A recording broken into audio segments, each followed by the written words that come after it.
You have never been on this show. That's true. And I know we have asked you before. Well, you know, I didn't know you did this. You know, Tim Conway made Johnny Carson completely lose it with his "I don't want to be here" comedy style. These are Tim Conway's funniest jokes on Johnny Carson. I didn't know you did this. The end of this month, we have an anniversary show coming up. We're starting our 16th year. You have never been on this show. That's true. And I know we have asked you before. Well, you know, I didn't know you did this. You know, Conway acts like appearing on The Tonight Show is some strange side hobby Johnny never mentioned before with such polite sincerity. Tim and Carol Burnett jokes. You guys are talking about Hollywood. How come I wasn't invited to the Hollywood party last night? I've never actually been to a Hollywood party. I've been to a couple at your house. Well, they're not Hollywood parties. They're kiddie birthday parties. I went to one, Steve Lawrence and Edie Gourmet's anniversary. Were you at that? No, I wasn't invited. I wasn't invited either. Gee, that's the only one I've been. I had my car stolen. You and Steve and Edie, or were there other? No, there were other people. The whole room full of people. I pulled up, and a guy in a red jacket said, "Can I take your car?" And I said, "Yeah." And I said, "Do I need a ticket?" And he said, "No, I don't think so." And that's the last I saw of him or my car. Tim and Carol fall into their old rhythm, almost immediately creating momentum without needing formal setup. Father of 6 family material. I love I am the best father in the Valley. I hear that. Yeah, I really am. I live for my kids. I really do. I didn't care too much for the early years. I mean, but I got right in there, boy. I went through the diaper thing in the toilet there and everything. And, and putting them in the can? Yeah. I was real close with a Roto-Rooter man for about, 4 or 5 years there. No, but I grew up with them because in this business, you know, you have a lot of time during the summer and everything, and they're very fond of me, I think. I hope. Yeah. You know, because when I go to the old actors' home, I want them to come out on Sunday and. Don't we all? Yeah. You know, do something. Put you out there in the sun, put a little blanket around you. Yeah, that's good. He talks about having a big family with the weary calm of a man who's already lost every domestic argument. How have I never been on here before? I just figured, you know, and I never asked you, so I figured whenever I came over the house, you just wanted people in the business coming over there eating and running films and things. So but they mentioned it the other day that this is what you do. This is what I do for a living. Nice. Yeah, got a band and everything. It's really good. It's dynamite, really. Hey, congratulations. For what? Tim turns his first Tonight Show appearance into a joke about his own career, somehow missing the most obvious stop. Conway has nothing to talk about. Having to go down here and so on. We ought to be able to sit and we're professionals. You've been in the business a long time. Sit and just rap without all of this silliness.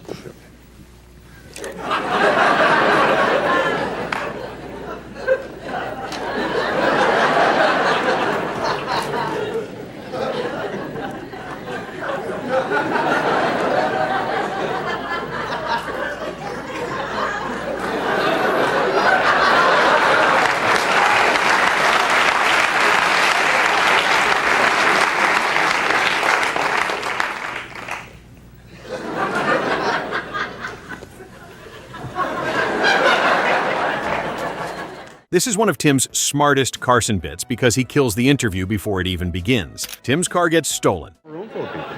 I pulled up, and a guy in a red jacket said, "Can I take your car?" And I said, "Yeah." And I said, "Do I need a ticket?" And he said, "No, I don't think so." And that's the last I saw of him or my car. It's true. What? Stole my car. You gave it to some guy wearing a red jacket? Yeah. Well, if a guy comes up and you're parking for a party, Yeah. and they have a valet and everything, a guy comes up in a red coat and says, "Can I have your car?" Wouldn't you give it to him? I guess so. I did.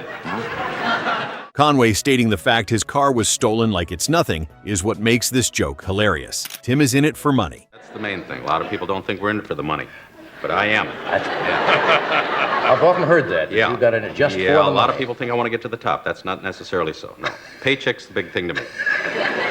I don't particularly care about ratings or anything if the paycheck clears.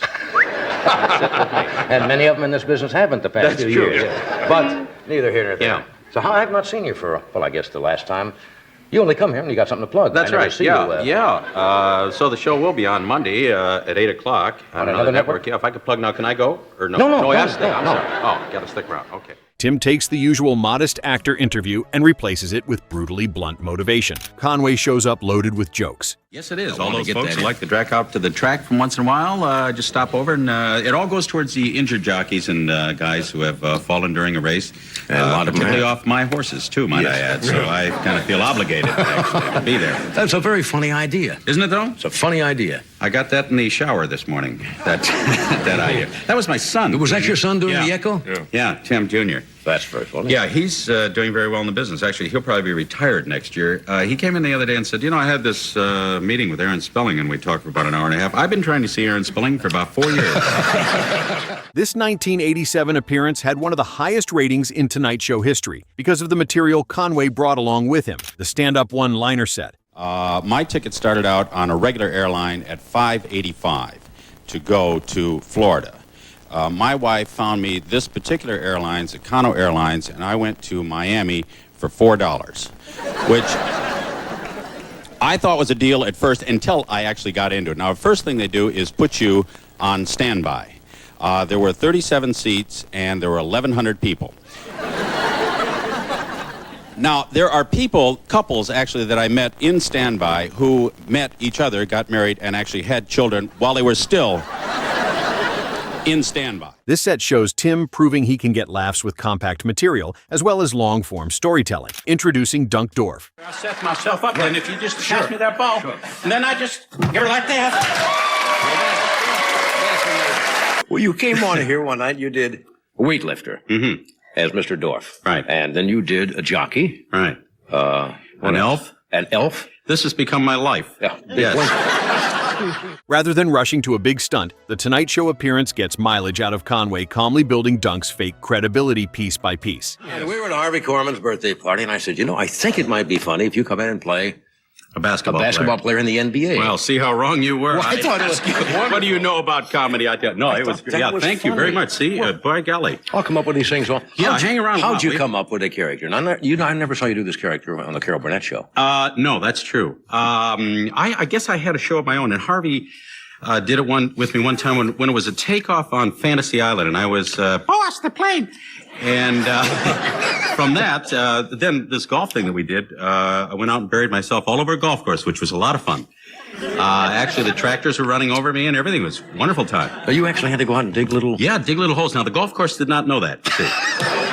Tim and Carol Burnett sketch. Some shows this summer. You got Tim with you. Oh, and gosh. A lot of the people. It happened it's nuts. Right. I said goodbye a year and a half ago, and that's it. One door closes, another opens. We must all go on to other things. I lied. You lied. I lied. Tim and Carol can't keep the conversation in ordinary interview mode for long, as one tosses out a small idea and the other immediately reshapes it into something stranger. Having dinner, Joe and I and Conway and a couple other people, and we were talking, as is our wont, occasionally about, gee, wouldn't it be fun if we could do a sketch on such and such, but we didn't have the show anymore. And there was a pause, and Joe said, let's do a summer show. Click.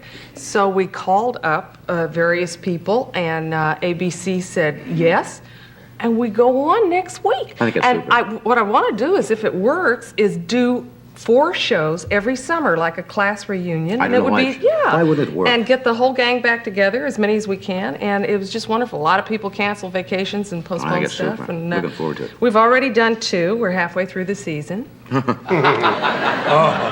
one-word answer interview.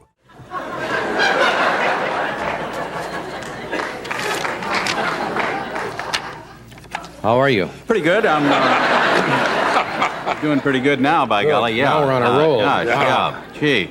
That's amazing. Yeah, when you're really put on the spot like this, like sticking a recorder in somebody's face. Yeah, they That's can never right. think of anything to say. This routine is hilarious because Tim reduces an interview to the conversational depth of a bad elevator ride by answering as briefly as possible, not because he's hostile, but because he knows how ridiculous that restraint looks in the format. Tie-stuck visual gag. What is the problem?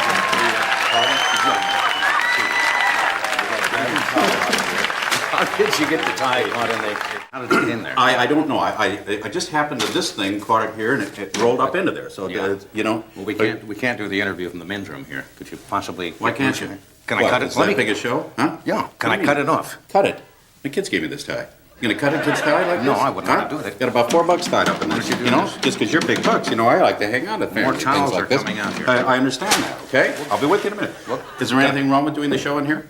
No, we've died before, both of us. I understand. In places Yeah. like that. This bit stands out because it shifts from conversational humor into physical comedy without feeling like a separate act. Tim gets tangled in something small and makes it seem like a major human crisis, but he never pushes too hard, keeping the visual from turning broad and clumsy.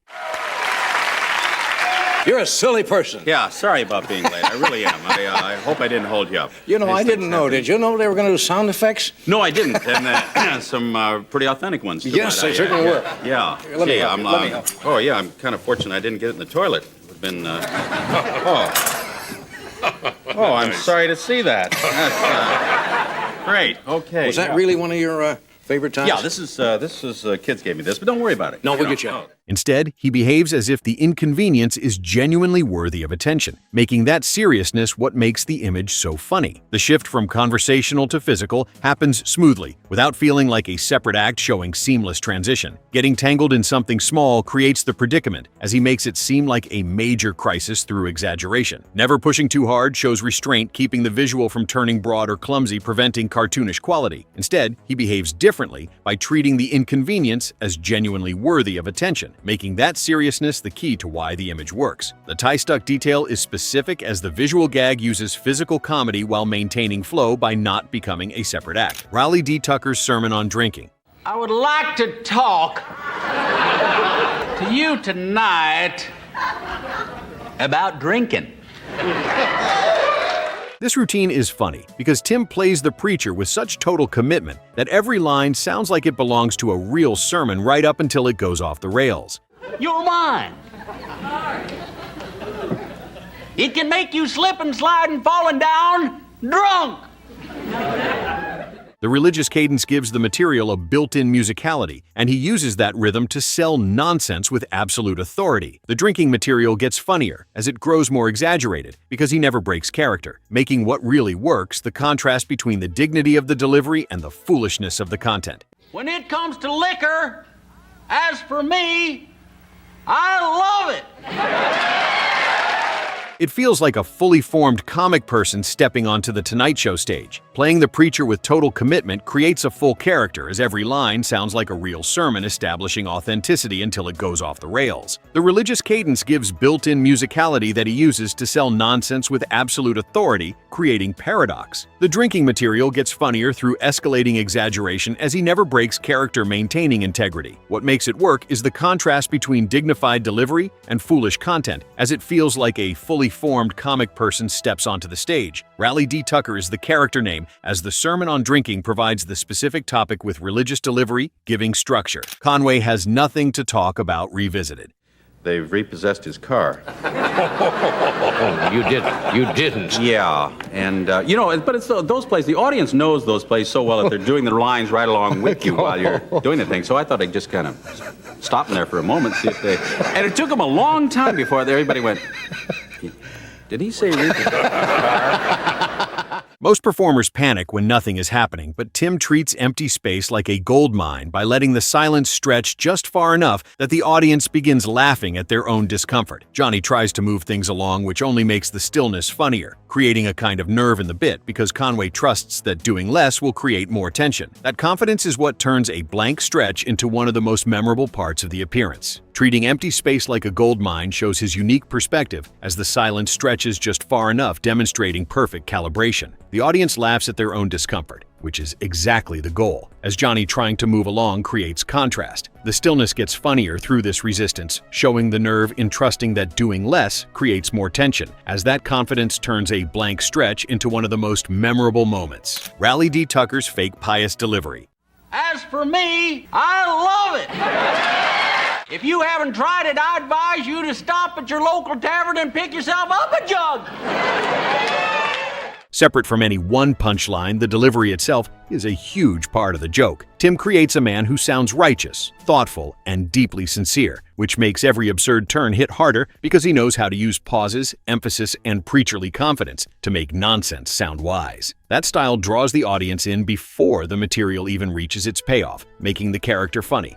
not just because of what he says, but because of how completely Conway inhabits him. The delivery itself is a huge part. Showing technique matters as Tim creates a man through character construction. Sounding righteous, thoughtful, and sincere makes every absurd turn hit harder through contrast. He knows how to use pauses and confidence as tools, making nonsense sound wise through his technique. That style draws the audience in before the material reaches its payoff, creating investment. The character is funny on multiple layers, not just from what he says, but from how completely Conway inhabits him, showing total embodiment. The fake pious delivery is separate from content. Isolating this element as righteous, thoughtful, and sincere qualities create the contrast. Unlike most comedians trying to do the most for laughs, Tim Conway proved that doing less could create even more laughs by mastering awkward silence, deadpan delivery, and the art of making Johnny Carson work harder than any guest in Tonight Show history. Which Tim Conway joke on Johnny Carson do you think was the funniest? Let us know in the comments, and don't forget to subscribe for more legendary Tonight Show moments.